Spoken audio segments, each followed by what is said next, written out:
Hi, class. My name is Kaitlyn Murray, and I will be presenting the module for workforce development in Monroe County, PA.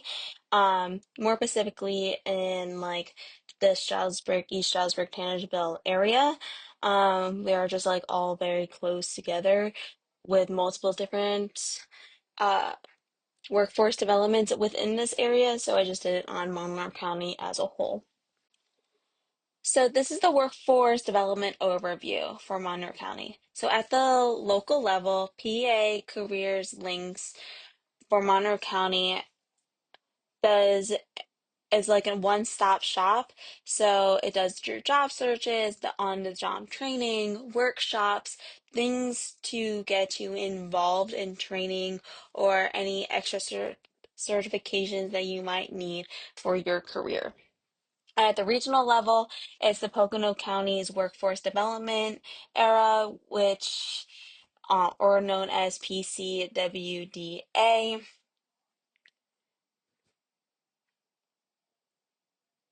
which is at our regional level. At the state level, it's the PA Department of Labor and Industries, which allocates for the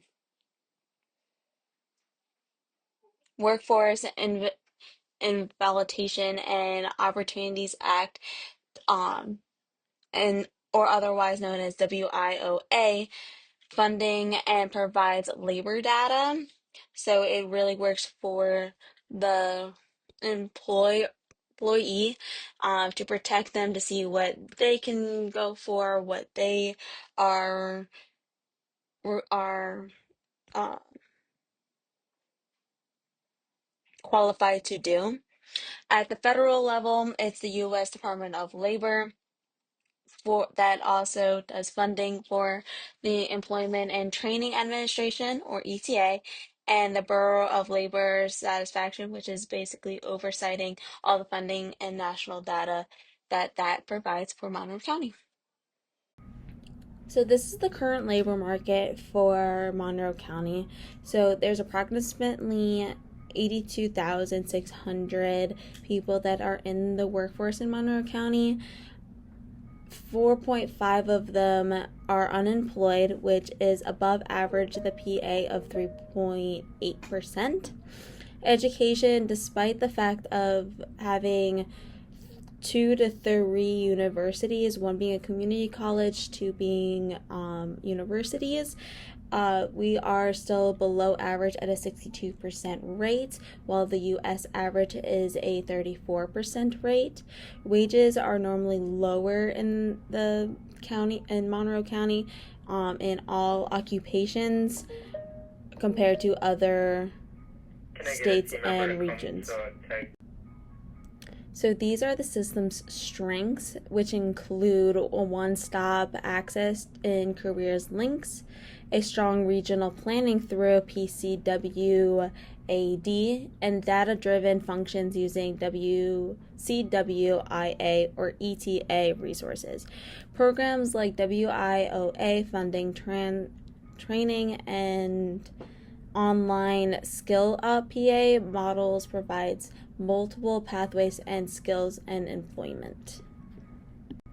So this is the weaknesses or the gaps that the services provide, or that are missing. So for lower income residents, transportation is a big issue. We live in more of a we live in the mountains and very much thick woods, so public transportation is not the most ideal service. There's one bus that goes around that's called the Pocono Pony, and they have a total of 5 buses with very limited stops. It only stops at public spots, but if you live deeper or further from those popular areas, it's very difficult to transport anywhere. Digital access, again, we do live in the woods, so its service is always not the best, and then you would have to get Wi-Fi and things like that, which sometimes are harder to get with people with lower income.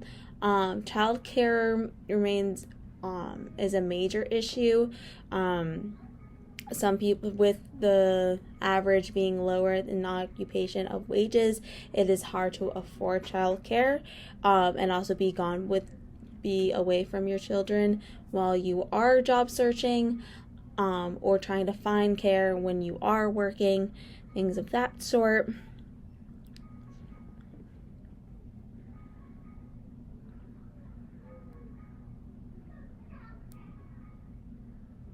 So a job seeker might start at career links, just access, and trying to do training or OJT to support with support services. They can place in jobs that are lower wages and limited access that still presents long-term challenges.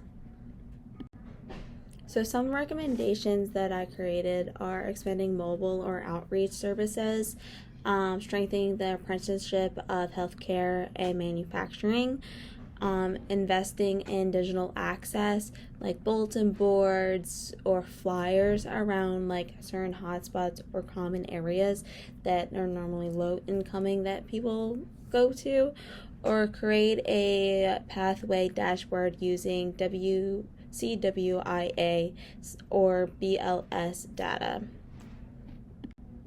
And then these are my references for this module. Thank you for watching.